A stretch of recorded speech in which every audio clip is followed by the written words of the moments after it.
The problem with the new patch for LCS teams is mostly that we don't get to practice them a lot, because normally you go from week to week preparing for teams. We practice the whole day pre-med, so you don't really want to try new stuff on pre-med. I think for playoffs it's gonna change a lot, because I'm pretty sure with the new Rylai's especially is the thing that surprised me the most, because Rylai's Road of Ages is gonna be so tanky for a champion that you can put anywhere pretty much.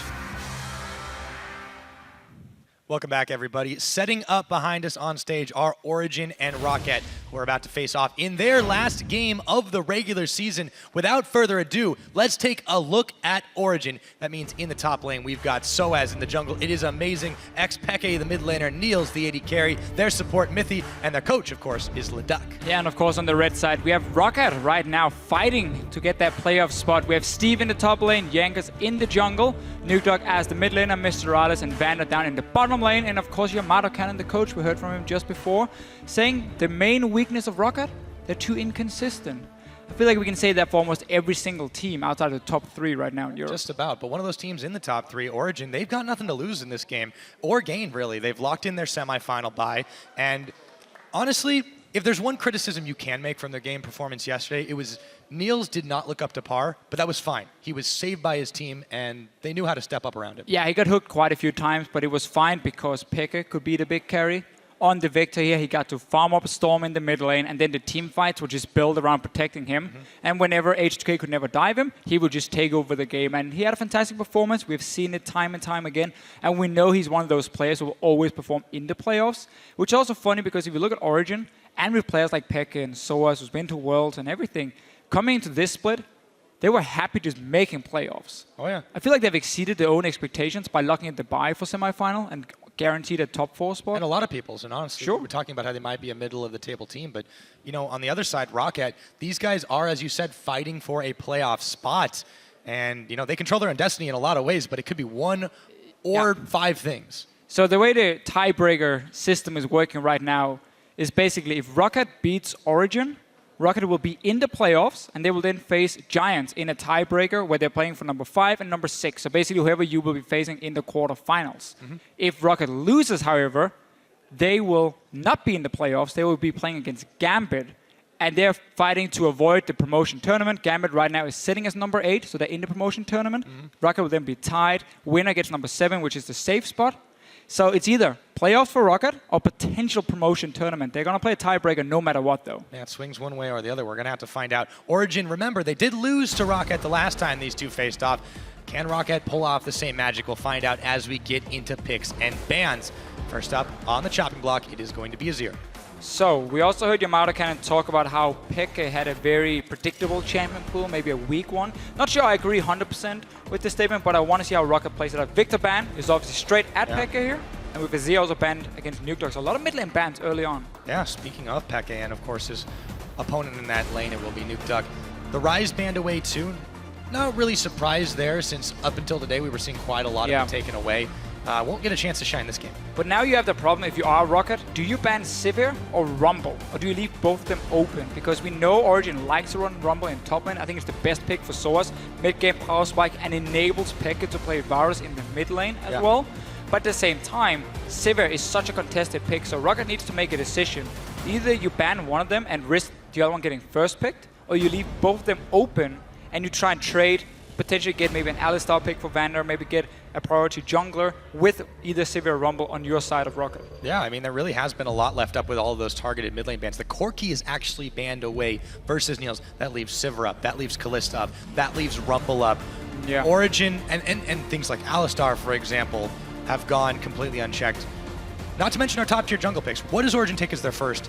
Well, it's like, it's going to be that Sivir. When Sivir is open, especially in Europe, you almost have to first pick her every single time. She's just such a power pick in the meta for these European teams. Even though Kalista is open, that's where you can make the argument. Was it worth it? Was the value high enough compared to taking that Rumble, which we should expect Steve to lock in on his side? The Corki ban, first of all, Origen has used Corki really well. Again, it's the mid-game power spike. It's where they get all the wins, basically. But it's also just because they wanted to leave the Rumble Sivir open. At least that's what I'm expecting. If they give both of them over to Origen, I feel like Roccat is in a scary position. Let's see if Source even wants to play it though. Maybe I'm just talking too much about the one pick. Yeah, this is interesting. Not only do they lock in the Alistar and not the Rumble, they take a Nidalee for Jankos. I was actually sure he was going to save his jungle pick for a little while since he has that pocket Lee Sin, which Amazing keeps alternating between and Rek'Sai. So they definitely have a plan in mind here. The question is, what is it? And again, we would expect the top lane pick for Source, unless he wants maybe his hands on a fifth, a champion. Both him and Steve have played before here in the EU LCS, but Nidalee, most banned jungler in week 8. The Runeglaive buff really benefited her. Yeah. Fantastic early game. She's also one of the few AP junglers you can use that once again can enable certain other compositions like the physical mid laners. If Nuclear wants to play Varus, which I think has been his best champion, together with Victor, all split long. Victor was banned away from Roccat. That would enable then the Varus pick if he wants it. Rumble again left open, falling further down the list than expected. Yeah, we'll see if Steve goes ahead and snaps it up this time. Morales is eyeballing the Kalista as Origen had locked in not only the Rek'Sai for Amazing, but of course that Shen. That's still a flex pick though, so if it isn't ending up a Rumble pickup here, it can go to Soaz. So I said yesterday that Soaz hates to play Shen. That is obviously from back when I was a player and playing against him. He often talked about it. We even saw Yellowstar go top lane to play it, and then Soaz will go down and play Blitzcrank in the bottom lane.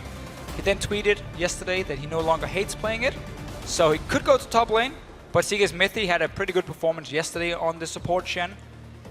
We should expect to go to him. Also because Sivir is one of these AD carries who can just handle herself. She can sit alone even in a 1v2 situation once she gets a few levels, and then you can start using the global pressure of the Shen pick. All right, so clearly Steve is going back to something he's had a much more comfortable time on, this Maokai. Remember, he has won a number more games of it. Picked it 7 times so far here in Europe. This will be number 8. And that does leave the Rumble free if they do decide to go for Shen support. They still need a mid laner here for Peke, with a lot taken off the table. I don't think he'd want to grab up that Varus. That would leave his team very heavy on physical damage. Well, it would mean the Rumble top lane. Yeah, that's one option, yeah. If they want to run that composition, something we have seen time and time again for Origen. However, if they do go for Twisted Fate mid lane, I feel like that's because they are expecting the Varus pick to come in from Roccat, and Twisted Fate has a lot of ways to outplay poke. He has good wave play himself, he has pick potential, which is so key when you play against these poke compositions. You always want to try and split them up and catch them one by one. You don't want to like run face first into the poke comps, especially not a Varus who can just land the Chain of Corruption. So Twisted Fate offers so many counterplay options. You then have the split pushing of the Fizz, you have the ulti of the Shen. So Origen is building a composition that can deal with the Varus pick. Is Nuclear confident enough to say, you know what, I don't care, I'm going to pick it anyway? Or will he go for more team, like just pure, safe mage in the mid lane? Or that doesn't get too countered by these pick potential. That could different. also be. So basically, all right, we got some knockups. Roccat is just saying, okay, we're not falling into the trap of picking a poke champion here because we know you've already built a comp to play against it.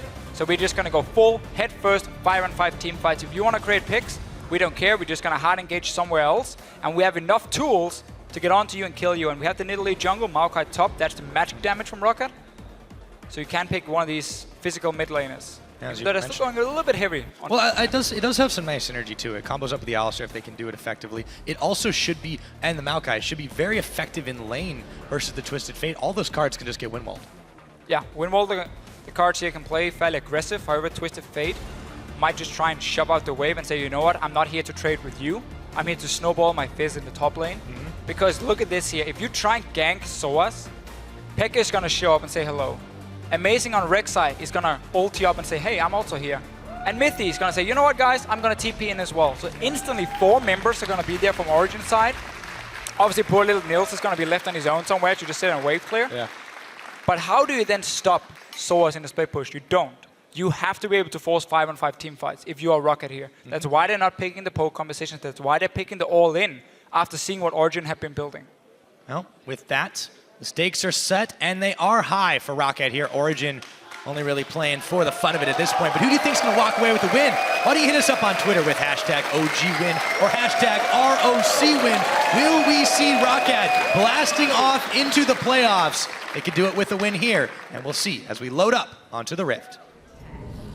Very clearly Origen here, not fooling around, despite, as you said, not playing for anything. Locked in second place. We'll have that bye week to spot what's going on in the quarterfinals. and to see who they will be facing and preparing for. So still taking it very serious in the pick and ban phase, at least. And I like the way they were trying to bait Roccat into a poke comp, having all the counters for it. Obviously they couldn't see the mid laner, last pick from Roccat, so good at adaptations then for both teams. Absolutely, and you know, even if they've locked up the second place spot, it never means you want to completely give up on a game. That's not really what we want to imply there. Origen, and you know, I caught up with Ducky in the hallway right before this game happened. He said, "Oh no, we definitely want to win." Oh yeah, they're going all out for this one, no doubt about it. But they can certainly rest a little bit as it goes. You go back to week number 3. Remember, that was the first loss that Origen suffered. Roccat, they're going to look to recreate a bit of that magic as we get ready for what it looks to be standard lanes. Vander going a little far forward, but he gets gold carded quickly. Turning a little bit of damage with it, barely took anything though. But the reason Roccat managed to win back in week 3 was that Origen as a team, because they're running triple threat, it's always about maximizing farm on your carry. So you very often split up in this 1-3-1 where you farm every lane at once, and then you group after if you want to team fight, if you want to pressure one side of the map and so on. That means you need a jungle and support who can roam between the lanes and set up that deep vision together. Like the jungle support synergy we talk about so often. That was shut down by Roccat. They managed to get kills on Mythy and Amazing while they were roaming between lanes trying to set up that deep vision. Once you get denied the deep wards, suddenly you cannot safely split up in the 1-3-1 and farm every lane because you don't know where the enemy team is going, you don't know if they're grouping, you don't really know what's going on, it's hard to pre-plan. And that's what Roccat used to simply force Origen into situations where they were bound to just teamfight, even in a deficit, and that's why Roccat managed to get away with the win. And it was a super smart game. They're looking to do the same with this Nidalee pick from Jankos. You can also roam with Vander, very safe 2v2 roaming from them, especially once Vander hits the level 6. Well, you know, Vander might, or Jankos might be playing with a little bit more swagger in his step too. He picked up that first blood yesterday, getting himself a little bit more back in the pocket for that.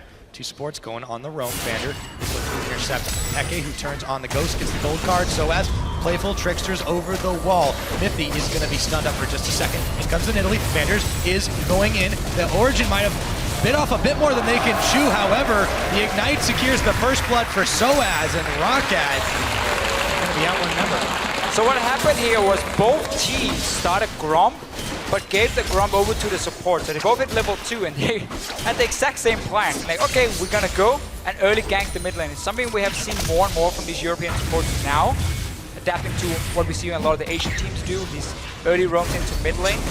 Shendo, beautiful taunt from Mythy, locks in Vander here, and then they can chain it with some CC from Peke, managed to take him down in the end. I think Origen was there with multiple members a little bit earlier than Roccat. Then obviously the good taunt. Vander instantly realized, oh, I have to try and back away. They couldn't really do anything, and early first blood for Origen. They do indeed secure that one up, and I was definitely wrong about the standard lanes because, of course, Mythy and Niels had been chugging away up in that top side for a little while. Mostly it was Niels, as Mythy did go on a bit of a roam, but should be able to push this one in. However, 3 members of Roccat are on the bottom side responding. They've also got Jankos waiting in the wings, taking out the Krugs and waiting to pounce onto Soaz if it gets too close. Look at this here. Soaz is down in the bottom lane. He's waiting for his tower to die. Normally what we see is Soaz would be top here with his dual lane taking down the tower, and then he would get the wave once he bounces back after top tower goes down. But he's staying bottom lane after that mid lane skirmish. Tower won't go down just yet from Roccat to try and reset another wave, but Soaz will just try and grab it instantly as tower dives. It means Amazing has to go up top, so he's obviously not able to farm. Jankos doing the same in the bottom lane to try and deny everything from Soaz. 2 towers will go down, should bounce back top lane, and Soaz can go grab that one later. Keep trying to deny and keep Soaz off of it. There'll be a couple of minutes to escape from that as Niels and Mythy will be backing away. Actually, Niels is sticking around for just a second to clean up. There he goes. Yeah, this is not the optimal way to play it if you are... Oh, Nukdog. Oh, wow. In and out of the wind wall. Peke dodging the spear, but he's got to run away. Can't use his gold card on anybody. So what we saw as well was Niels got all the gold from the tower once it died. When you play split pusher, especially the likes of Fizz, who wants to rush that Trinity Force, you need to make sure he's the guy getting that tower gold once it goes down. He's the guy sitting in the top lane, taking the wave once it starts pushing down towards him, so he gets extra farm. Soaz though was caught on the bottom side. I didn't get to see how he returned back down after the skirmish, why exactly he went there. He will get a bit of farm for himself. Obviously didn't get that gold. And Roccat now can push in another wave. Steve should go down and take this one-on-one. So Soaz is not in that much trouble. Just a different way compared to what we have seen lately when you want to make sure your top laner gets all the farm. It was Niels who took the gold. I definitely want to get him ahead in this one, although server that's behind isn't as bad. Rollis has been keeping pace with this despite not being in the lane. He now joins up in the top. There's no tower for them to fall back to. Meanwhile, this Peke Nuke Duck lane has been relatively quiet since the early action. Nuke Duck did have a bit of a scare for Peke in the beginning with a little bit of help from his jungler, but he's nice and safe at the moment, and he's not keen on checking into the samurai. Now again, Twisted Fate, you don't really want to take this one-on-one. You want to impact the other lanes, but it will mean he has to start shoving in the wave once he hits level 6. For himself, he will start porting away, and Nuke Duck will obviously look to then keep pressure, keep Peke stuck in his tower. When you play against globals, especially like Twisted Fate, if you can make sure he's losing lane and like shove him down to his tower and he's stuck very defensively, he always has to be very careful when he ults, because you don't want to give up the free tower by you ulting away, and it's also very predictable, because Roccat can see Peke then move away from the lane and be like, guys, careful, Twisted Fate has just gone missing. And Roccat, so far with Nuke Duck, is doing a good job. Constantly shoving down Peke. Should hit level 6 very soon. Yeah, shouldn't have any trouble there, however, up in the top side. Pretty solid CS lead for Niels right now. They are attempting to freeze out Rollis and Vander. Bottom lane, a little bit of jungle attention, but we'll get back to that in just a minute. As Amazing jumps over the wall, Jankos looks for him, gets interrupted in mid-leap, but Steve, flash, twisted advance, they're looking for Amazing, they should be able to take him down and equalize the earlier kill, and it goes over to Steve! Just like last time these two guys faced each other, Jankos was able to track down Amazing and punish him whenever he tried to invade into their jungle. This time around, both Steve and Jankos collapsing, getting the kill. Soaz again, he's gonna get the big wave pushing down towards him, but he has to set behind, because as we mentioned, he wasn't in the top lane. The tower went down, so they sacrificed him a little bit. And he has to contend with Jankos as well. Well, he should get the wave down to his tower. Nobody's gonna dive him here. It's only 2 guys. So Yeah, that's true. he will catch up a little bit. In terms of farm, still not ideal for him, seeing as you want to rush the 24 as early as possible. So right now, at the moment, a fair amount of Roccat wards are littered around various key points in the jungle and, of course, in the river. But they're not really going to make a ton of use of them except for spotting that red conveniently. Since they didn't have any wards there, they had them on the backside, but Mithy and Niels were able to go undetected. There is a ward being cleared away by Vander. Still, after that early bit of action, it's definitely settled down into a bit of a wonky laning phase. However, Origen still holds a slim lead. It's that first blood. Yeah. Long lanes being pushed in top and mid lane. Saw a small difference, obviously, because Mithy was on the top side of the side snow, getting a few deep wards. Roccat not able to do the same on the bottom side. That's what you always gotta look for, though. Once teams start pushing up these minion waves, especially in towards the tier 2 towers, look for them then to invade into the jungle after, because it's so easy for you to see where the members are of the other team. One guy's gonna sit and take the wave obviously at the tower, so you know one guy's stuck there, and you should have the numbers advantage. Obviously in this game where Origen runs triple global, I mean, we can even call it 4 times global with the TC from Soaz. You have to be careful. You might say, oh, there's only one guy. Yeah, we can take, 4 people here. And this can contribute to why they're playing so safe. Steve runs away from the Global Blade. It's a little interrupted there by Mithy. Mithy picking up his own blue. Roccat have had this style, though, in general, of just being very defensive in the early opening of the game. They don't give a whole lot up, but they don't typically get a lot. That's changed a little bit, but they need to be able to make plays on Origen because they don't want to be facing down this heavy amount of global presence in the later stages of the game. Yes, they've got some scale on their side, but they need to be able to utilize this middle pick with the Jankos. So far, it's not really happening. A little change it though from Roccat. After they pushed in the top wave, they recalled with Niels and Mithy, sent them straight down to the bottom side, took the wave, Source was already pushing to take the tower, and take the Dragon as well. Roccat is trying to respond with Rallis in the top side to trade it, but Dragon went down for Origen, so a smart, quick little rotation. Steve is trying to find a lane to get any farm, but there's nowhere for him to go. There were 4 people on the bottom side, he's not going to take that lane. Top lane, Rallis is taking it. Nuke Duck's like, get away from mid lane, come on, it's my lane. So poor little Steve is just running around the jungle, not being able to find anything. And even the bot lane here noticed what Niels did, if I saw it correctly, he tried to bounce the wave back again. He has massive freeze in the bottom lane. Long way on the wind wall. He's got some backup though. Yeah. They have been able to bounce the wave effectively, and it's been denying a lot of farm from both these top laners, but Soaz, even though he was down in the beginning, he caught back up nice and fine. He should be able to get some more minions when they come into this tower, as almost dead as it is. Should be able to deal, throws the fish onto Rallis, looks to take the 1v2. However, he's not nearly alone because Mithy is there. prompting the flash away from Vander. Steve comes up to the top, but it's already a little too late. They may look to dive this with 4, however. So Roccat made the correct move here, saying, okay, bot lane is gonna push towards Origen. They bounced the wave, we cannot get from there on Steve, so we have to go 4-man top, take this tower, bounce it back towards us, or dive whoever's sitting there. That's what they tried to do, but they were just a little bit too late, and then all the globals obviously coming in. Nuke Dog looking for a fight. Gets stunned up by the gold card. Jankos goes a little far forward. He needs a Prey Seeker. Oh, Rallis and Steve are continuing to push against Soaz on this top. He should be able to knock it away, and they're not going to attempt to push on him. But again, we deny Steve. Yeah. Roccat takes the wave. Poor Steve. The full wave is pushing down towards Soaz, so Steve is now again running around, being like, okay, where am I going to get any farm? I don't know if he stays alive for now. He got taunted up, but he does return fire with the help of the Callista. Knock up, there's the last breath. Peke could be in trouble, but he's got a gold card in through the wind wall, and then he point blanks it.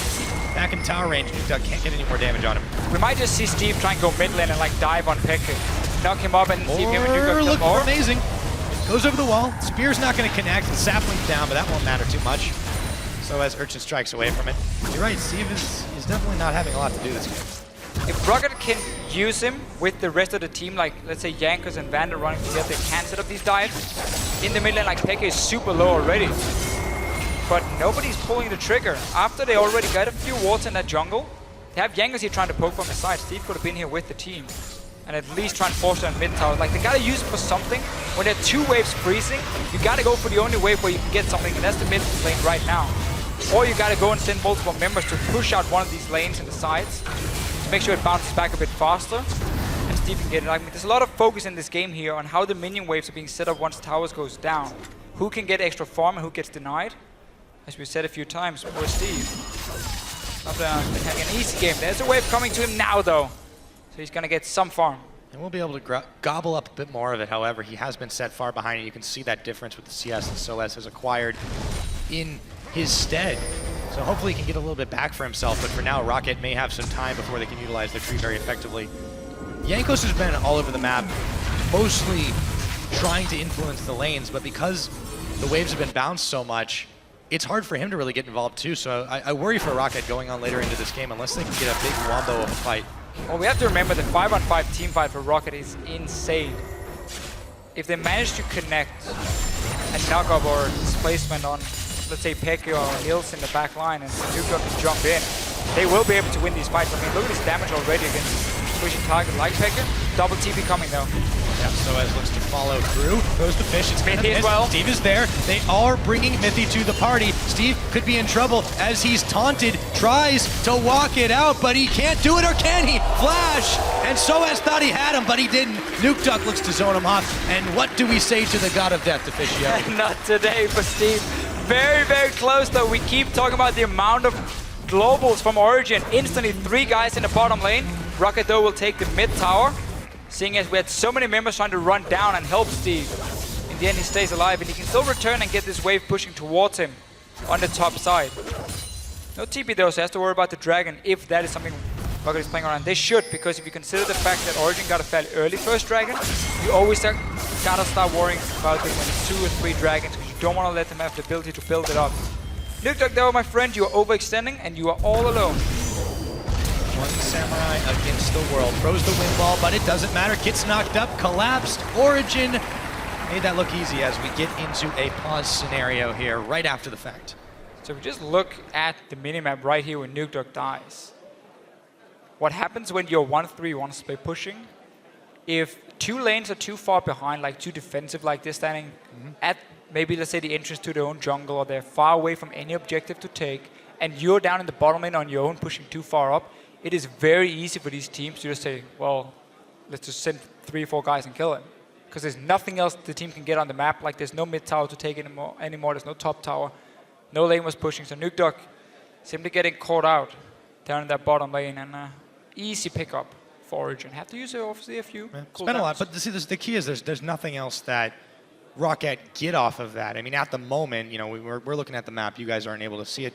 They've got all their members split around the board. There's still a minute and 15 before the dragon. No one can really collapse and move on anything. And with these 3 or 4 Origen members down in the bottom side, yeah, they're not going to be able to get much for it. So it worked out well for Origen, and really a big blindside. I feel like there was a lot of miscommunication there on Rocket's side, because Nukeduck should not have been that far out. It happens very often, though, for these teams. There's like one guy saying, I just need one more wave, and I can go back and get like a BF sword or something.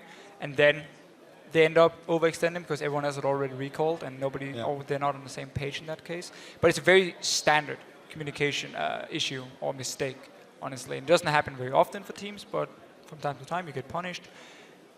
We're going to have to reset the map, though, because as you said, now Dragon is not alive yet. So there's no objective to take for either team at the moment with this one kill. So instead, Origen should move in towards the Dragon, set up here the map or the vision control now that the Yasuo is dead, and then be ready for that second Dragon, because we're 14 minutes in. That's fairly early. You can start building towards the 5 Dragons, which is such an important thing. I mean, we know how massive it is once you hit the 5. And it also will force Roccat, even if they fall further and further behind, to at some point risk everything and go for that team fight. Yeah. And that's one of the most annoying things. You're like playing against the clock, basically. Well, and we know that Roccat, if they can execute in the right order, they have a really beastly team fight. We talked about that earlier. Clearly, Origen doesn't want to straight up engage them at this point. If they stack dragons, however, if they're allowed to do that, that can tip the scales pretty quickly. And Origen clearly are rotating around the map with a very quick speed at the moment.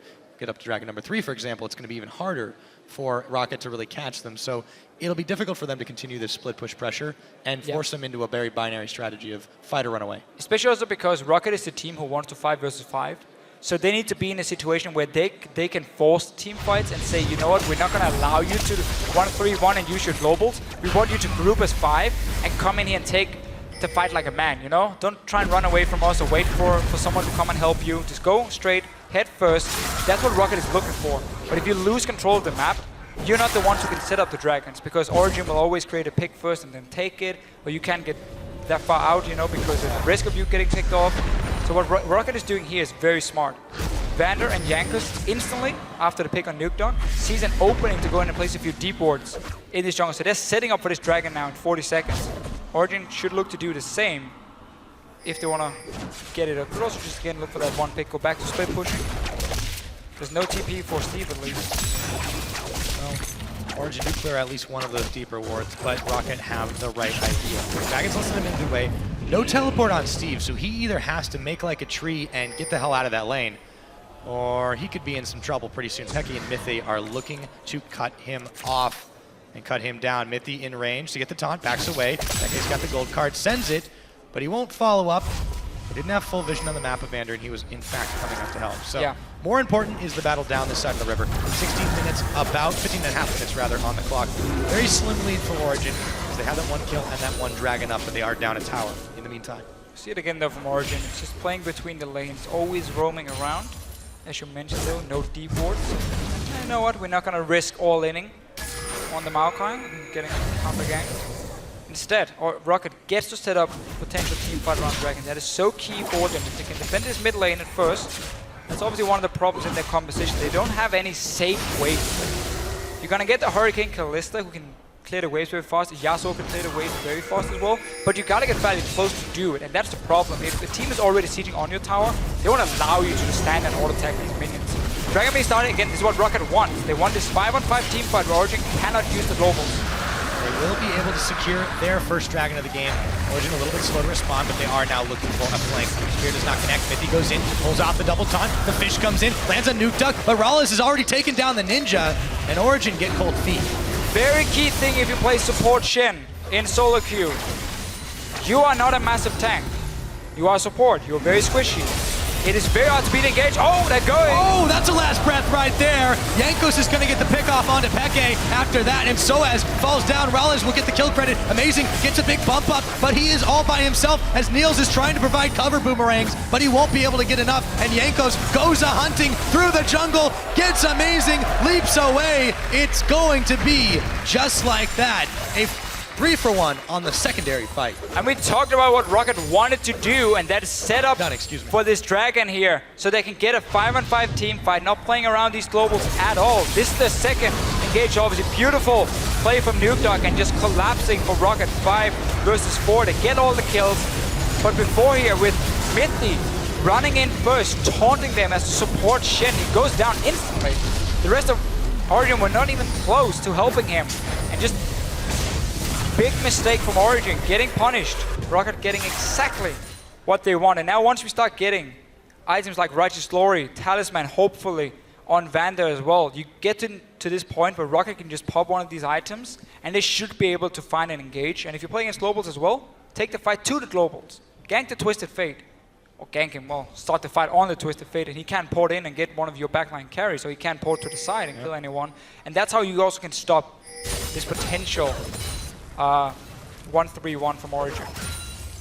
Force them to play around themselves. They were all grouped up out of the aftermath of that Dragon for a while. However, so as NX Peke are looking for Nuke Duck, they bring Mithy in for the assist. They will be able to mop that one up nice and easy. Once again, the Samurai gets Shadow Wandering. Yeah, such a good play around Dragon for Roccat, and then they go back to split pushing or farming triple lanes. Obviously not split pushing, he's farming just every single lane to get farmed with carries, but that's what you simply cannot do. He'll lose a tower here if they're not careful. Jankos looks for Soaz. He playful tricksters his way away, but the Fate's Call throws in the Vander, and he gets a massive pulverize as Rallis will secure the kill onto Peke. Meanwhile, in comes Steve, throws the sapling. Niels is on the escape route, but he, even though he makes it out with the help of Amazing, they lose two after the fact, and Roccat, they know how to make these revenge plays. We just see how strong they are whenever they get an engage onto Origen. Peke gone down twice now, Mithy gone down twice as well for himself, so Origen can create the picks. Really struggle in the team fights. Roccat keep playing around it. Red buff smited by Amazing. Instant backdoor to deep vision between Jankos and Vander. Together, you see even upgraded totem on the side of Jankos here. If you don't run with Sidestone, it's often very smart. You just upgrade your trinket then and get the double wards from that one. Obviously, yes, you sacrifice the sweeping lens, but then you gotta invest a bit heavily into pink wards and use that to deny vision. So Roccat, if Origen checked too close to them, it just hasn't been working out, and this is the way their composition works. They are clearly playing it well. However, the mistakes they're still making here are not always sticking together. They want to cover side pressure and they want to be able to farm up. But I feel like if they can just keep playing like that and forcing Origen to respond to them if they shove down in unison, yeah, there's no need otherwise. It seems so simple. I mean, I can't blame Nuke Dog for saying, guys, I need to also farm. I'm only sitting on one completed item at the moment. I know we're only 20 minutes into it, so it's not like he's that far behind. But he's saying, like, I need to go catch some waves in the side lanes. Again, we gotta maximize the farm we're getting. You cannot have your mid and AD carry sit together for the next 20 minutes. I mean, you're gonna split farm and it's not working for any of them. But that's just where Origen is gonna strike. So unless Roccat is pushing other lanes while Nuke Dog is farming and can then punish Origen, let's say Origen goes 3 guys bottom lane to kill Nuke Dog, Roccat is like, okay, fine, we take Baron. That's a good trade then. But before they can set up these movements, they cannot split up like they've been done before. Like you can see Nuke Dog and Rallis now saying, okay, fine, we're just gonna hold hands. Yeah. Well, even if that damage threat from Nuke Dog doesn't become as huge as we know it can be on Yasuo's, they've also got the Kalista, they've got the AD on the map, they've got Jankos participating in every single kill in these fights. He is a massive AD threat at the moment, and it's only going to get scarier and scarier. They've got a lot of their bases covered as long as they can get these engages. Leave Steve to do the side, go 4-1 with this, and you know, once his teleport's up, he's going to be able to do more. Dragon's another minute and 15 away. Origen here, timer's a little ticking for them as they need to be able to try and stack those up and keep Roccat from getting them.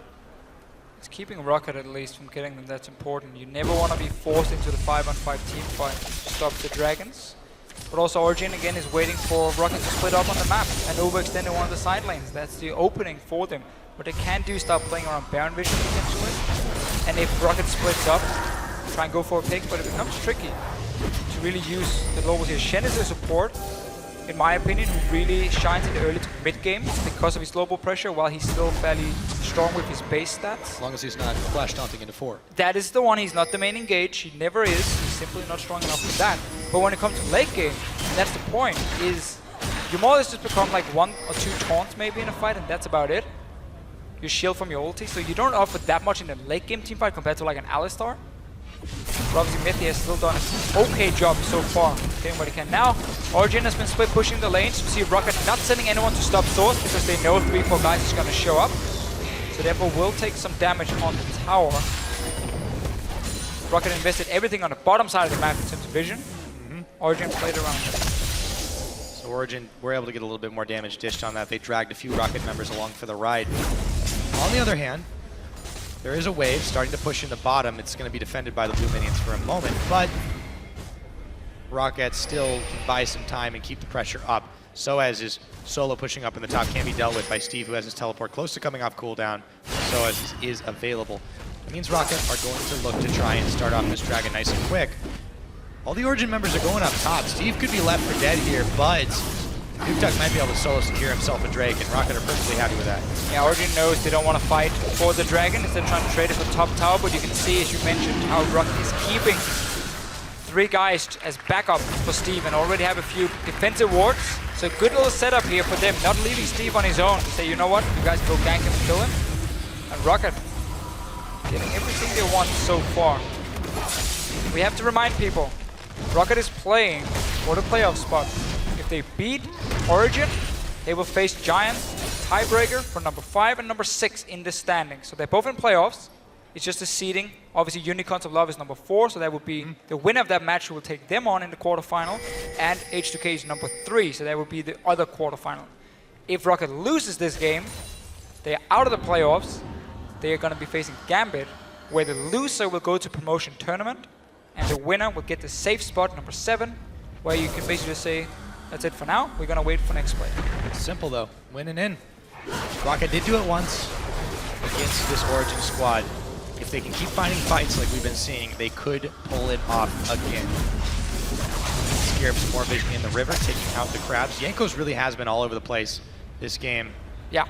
His presence is definitely felt by this Origen squad. I'd be surprised, though. Jankos system again, such a fantastic jungler. Yeah. All been long for them. Nidalee is... Even when the team hasn't been all the way there. True. He's been one of the few... Yamato said, oh, our problem is consistency. This is not the case with Jankos. No, I agree on that one. Shining light for Roccat. I think it is surprising is the fact that Steve is not building Righteous Glory in this game here. Vanda is going for Locket because Nidalee is a champion who obviously builds full damage very often, so you don't go Locket on her. So he has to go for it, but again, that delays Talisman Righteous Glory from him. So there's nothing really to speed up Roccat when it comes to starting these fights, which could end up hurting them because they're looking obviously to force the 5-on-5s. The only thing they have is Steve having home guards. It definitely could hurt them, but I feel like this still plays to Rockat's style a little bit with the...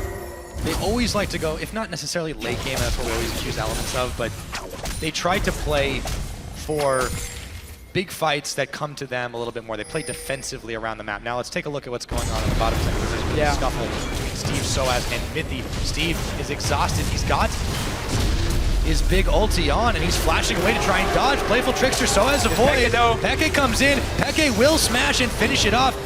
While they juggle the aggro, can Jankos finish the fight? Throws a spear, doesn't connect. Gold card, lucky strike. The wild cards come in. It's gonna be Vander who comes a little bit late. So that could have been a big pickup for Roccat, but they do not get the payout. Instead, it's Peke that cashes in. They managed to get the kill. Had to use 3 members to take him down. Nukeduck looking for Nils. Spokeshield was ready, but Morales just take the mid lane here. Origen ends up overcommitting. Even send over Amazing, even though he didn't manage to do anything to take it, and obviously because Steve stayed alive for such a long time in that 2v1. So Roccat in the end comes out ahead. They can now take a blue up, take down or put down a few of these deep wards. Twisted Fate though, right here shows me why I really like him into some of these poke competitions, or not poke, but into as a champion to obviously create picks, and I was about to say into poke comps, but it's obviously not what Roccat is playing. But he was able to wave clear mid lane very quickly on his own and then join for that play over there. So he stopped Roccat from pushing at first, then got the kill. In the end though, Amazing also joined in. 4 members. Took way too long to take down Steve. Well, you know what they say. Chop down a tree and plant 2 wards to take a blue buff in its place. So Roccat were able to do that. But meanwhile, Origen are going to try to keep control of their side waves. Nukeduck was solo pushing up in the top, but he's been a lot safer about it lately, and they are taking precautions with their warding. They've got a few deep ones in, so they are more able to spot Origen around the map. It really does seem like, despite the fact that they're playing back a little defensively here and there, trying to take a tower when they can, Roccat seem to have a better fix on this game, better understanding of what it is they want to do. Well, I mean, for Roccat at the moment, seeing as you don't really have any chance to start a fight unless Dragon is alive, or if you start baiting the Baron yourself, you kind of just have to wait for Origen to make the play and then play around it. We see cooldown now on globals from Mithy, so that's one Roccat is aware of and can say, okay, we have a few more seconds before he's ready, but he should be able to join soon, and then we can look for Soaz, Mithy, and Peke potential to take down Nukeduck again, or we can just take it to the global and kill it. Looking for it, Peke is going to get popped. Jankos will manage to finish him up. Steve on the home guards run looks for Mythy, who moves his way out of danger. Now the mid tower could be fired down. A couple of backs coming in for Soaz and Amazing, but they may not get there in time. Mythy and Niels will be. Roccat aren't keen on pushing this one all the way in, but where are they going? Looks like we might be in for Baron. Got the Kalista, they have double tank, or well, they got Steve and then Vander. No Go blow. out and Just take Mythy. damage. Mythy can join. I mean, all 4 members of Origen is here. Always a sneaky ward inside. No ping is being placed. Steve, you have a ping. Put it down if you want to bait this Baron. That's Roccat want to win. Good engagement in the mid lane is what you want to do. Again, take the fight to the global. Instantly just collapse on him. Vander was thrown in by Rallis, but then kind of weird for Roccat being like, okay, let's bait Baron, not put down a ping. I think they might have been able to take that. They'd forced the backs of Soaz and Amazing. Yeah, you know, it may have been a little bit risky, and Roccat is definitely not the team that's going to take those over risks. But it was a lot less risky than if the Twisted Fate had been up. Soaz, meanwhile, will just continue to alternate between brush and lane, clearing out the waves that Steve sends his way. The game still fairly even. Roccat with a decent lead, but overall, Origen have been keeping pace and not making the mistake of engaging into Roccat any further. Simply because Roccat doesn't have anything to speed up the team, so they cannot continue to just force team fights over and over. They need like Fate's Call to be ready to throw it into the face of someone from Origen to really start, or TP home guards from Steve. So they don't have enough options to force fights on Origen, despite Roccat being stronger in that department. They're simply not helping themselves that way. So that's why they were waiting for Dragon to respawn. That's why they know they can walk down to an objective and try and force Origen into that fight. Steve might try and set up a flank for himself. So you can. Under the pressure right now. Dragon's getting fired down. They should be able to get this one away. It gets picked up. Steve, Twisted, advances his way into Mythy, and they just wombo on top of him, finally picking him off. Shamu comes out and takes a bite out of Steve, but his bark is very firm, so he won't be taking much more than a scratch there. One down, one Dragon secured. Roccat get number 3, and the movement speed that goes along with it. Origen sending down 5 guys, but didn't want to commit to a fight and then realized, oh, what are we doing here? We have no purpose because we're just standing looking at them taking down the Dragon. Ends up getting engaged on, gives up a kill. Instead of just keeping Source in the top lane in this case here and trying to apply some split push pressure. Now he's going for mid lane though. Roccat saying, we don't care. We got minions. We got 5 guys pushing in. It's going to take Toaz a while to be able to answer what they just did. And look at the number of wards they've got all over this jungle. It's lit up all over the place. Origen aren't going to be able to move without being seen here. Amazing. Yeah, he finishes one off. Okay, sure. You're going to need a lot more sweepers than that to be able to do it. Soaz, in the meantime, does finish off the turret, but Jankos is close at his heels. He is able to get away, though. And all the guys from Elements are probably sitting upstairs watching this game, realizing that if Roccat wins the game, Elements is also out of the playoffs. They would obviously be pushed down to being number 7 and would also put Gambit in the promotion tournament due to the fact that Elements is 2-0 in the head-to-head versus Gambit. So this game means a lot for not only Roccat, but also the teams around them here in the standings. 2 teams, Gambit and Elements, definitely looking at this one, cheering for Origen to win. But right now, it is Roccat leading the charge. Yes, indeed they are. Will may not tell all that story, but Roccat are making those moves around the map, keeping their vision up. Origen are trying to respond with side pressure. They've got a wave push back in the bottom. They're using Soaz constantly to try and push around. First in the mid, then in the top, back to the top again, of course. But Jankos is going to be able to clear it out, or rather, Nukeduck is going to be able to clear it out. Steve has been just running back and forth constantly. He's not going to teleport up, but there's still no global objectives for them to try and take.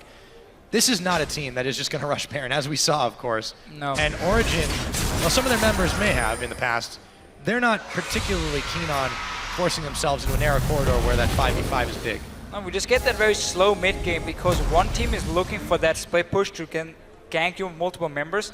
The other team is then saying, okay, we're going to play super passive to not allow you to do that. Defensive warding, quick moves between our lanes to go and defend whoever's getting ganked. And then we just wait for dragons on the side of Roccat. So we get this very slow-paced game in that case until one team decides, okay, now we want to start baiting around Baron. Maybe force a team fight. Or where Origen says, okay, we cannot risk just letting Roccat go for 5 dragons. So we have to overcommit potentially for a play in one of the side lanes and see if we can start pushing in with that if we get a kill. Which is so difficult for Origen to do that because Roccat is standing so far back on the map all the time. Defensive wards again, and they're just waiting for Origen to make a move or waiting to like throw Vander in there. Still, no items to speed them up.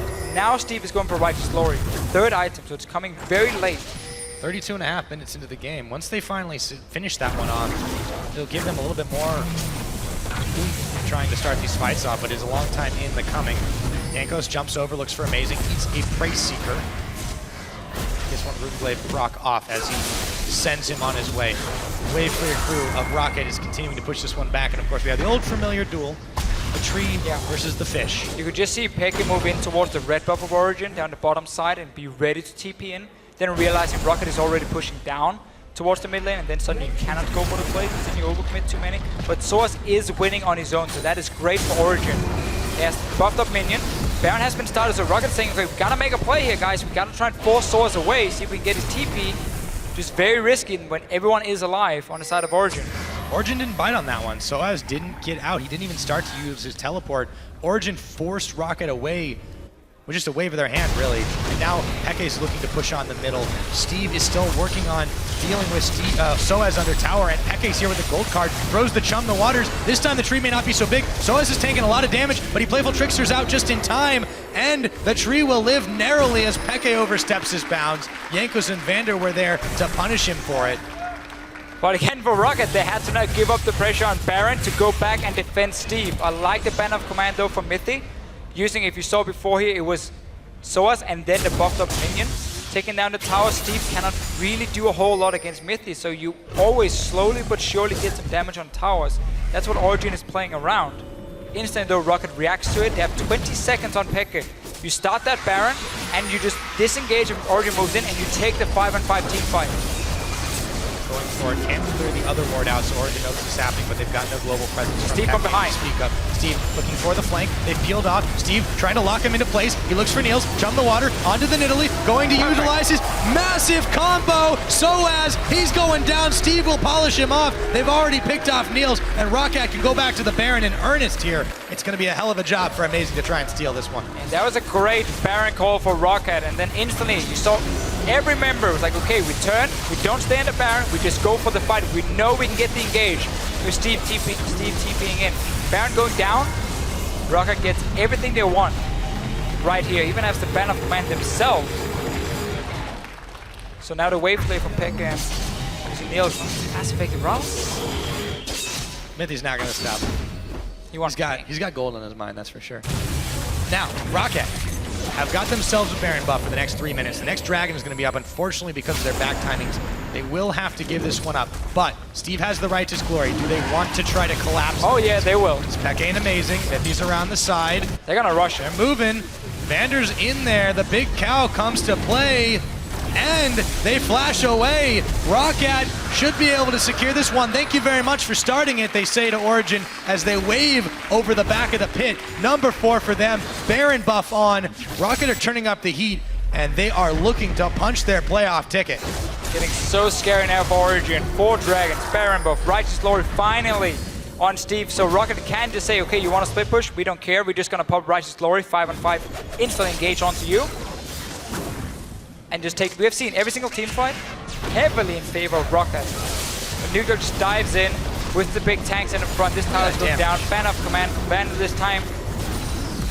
Origen can't stop this at all. Inhibitor goes down, nothing else to do here. Roccat can back away and look to push other lanes. There's a few minion waves in the top and bottom they may want to deal with. And those quick backaways, Origen are looking a little puzzled here as they try to defend this game. They've got nothing to lose in it, but Roccat have everything to gain. So difficult to play the 1-3-1 split push once you start falling behind, because you can never really get enough pressure in the side lane to force Roccat to send like a lot of people back to defend it, or obviously at the risk of you dying yourself, because now again they can just walk down mid lane and just take a team fight against you. Or top lane. Or top lane. I mean, there's no reason. Normally you want to split up when you've got the Baron buff to maximize the pressure across the lanes, but there's no need here because they just know that they can outfight any situation. Yeah, I mean you can dive as well. Super easy. You got an Alistar, you got a Maokai. Roccat looking strong.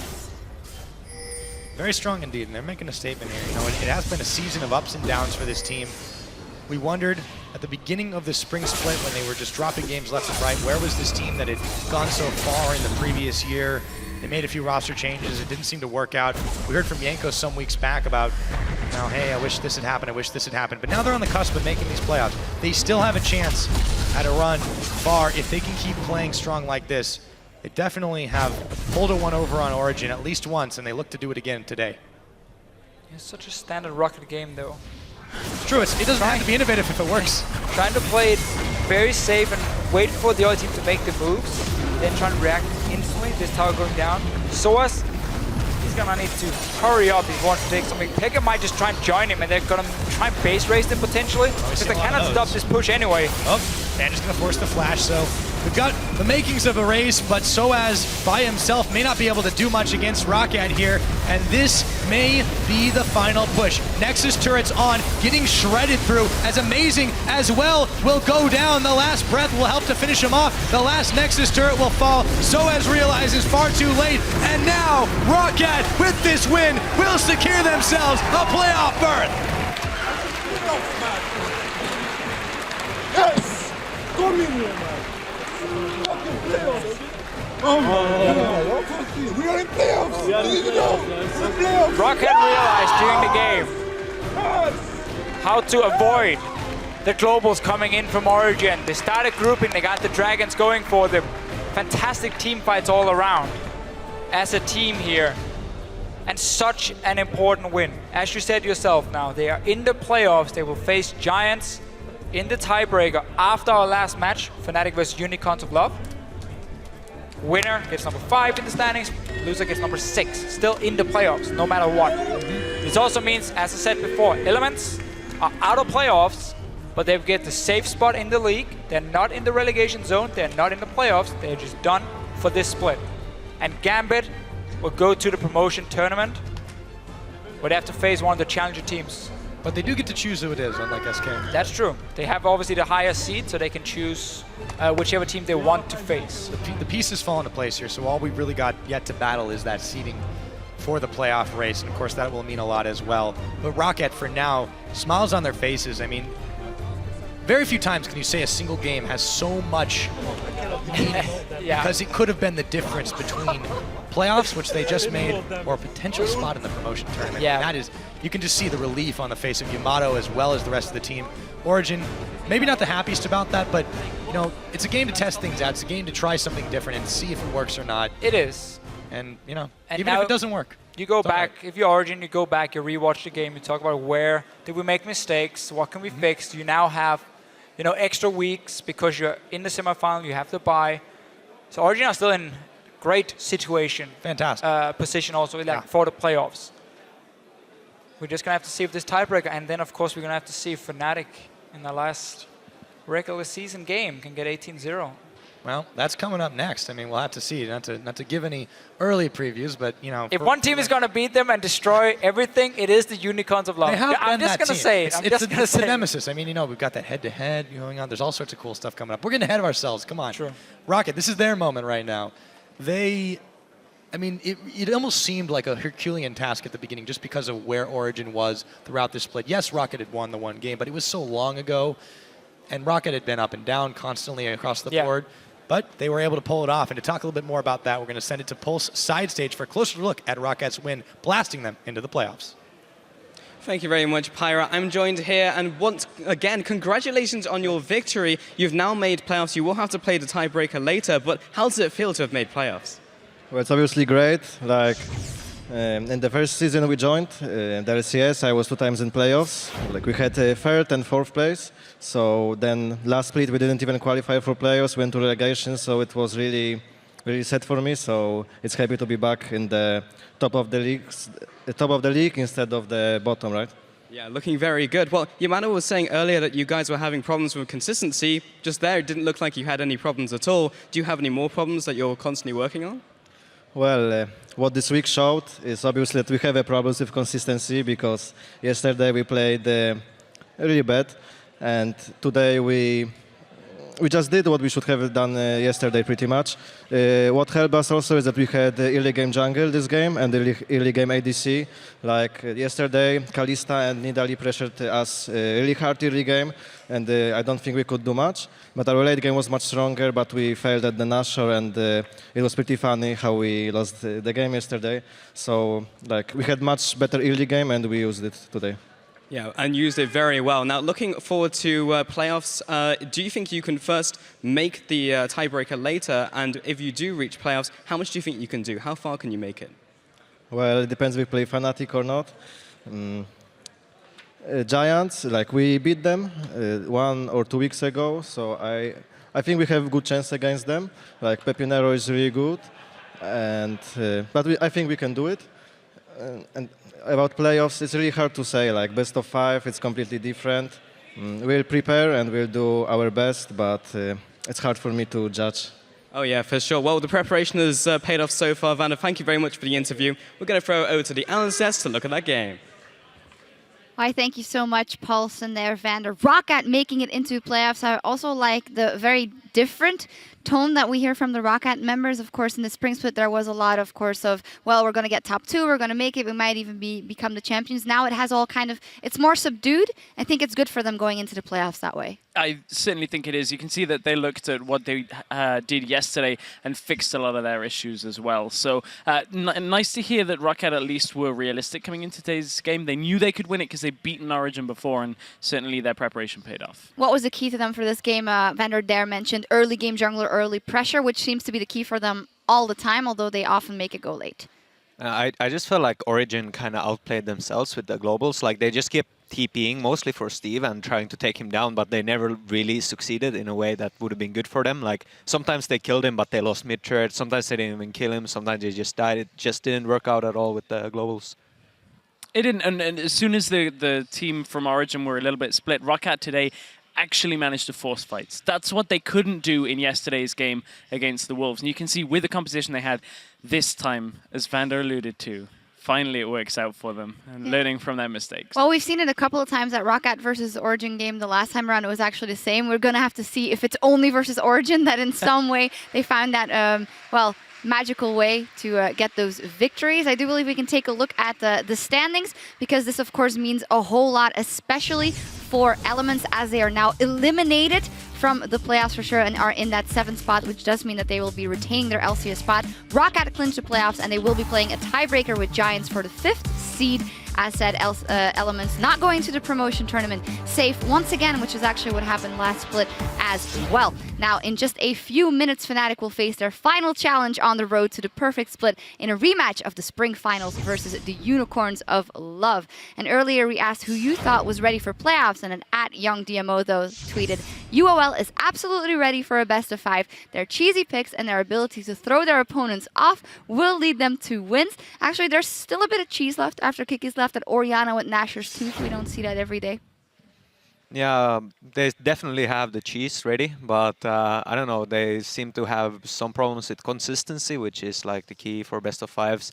But on the other hand, like by playing against better teams, then it's also really good if you are like inconsistent, because then you can just randomly beat them. Yeah, you only have to be consistent in 3 games out of 5 of that best of 5. I guess that would be inconsistent. Yeah, I outplayed myself there. Anyway, before we get to that matchup, SK's Freddy122 tells us it's not getting to the top that's hard, it's staying there.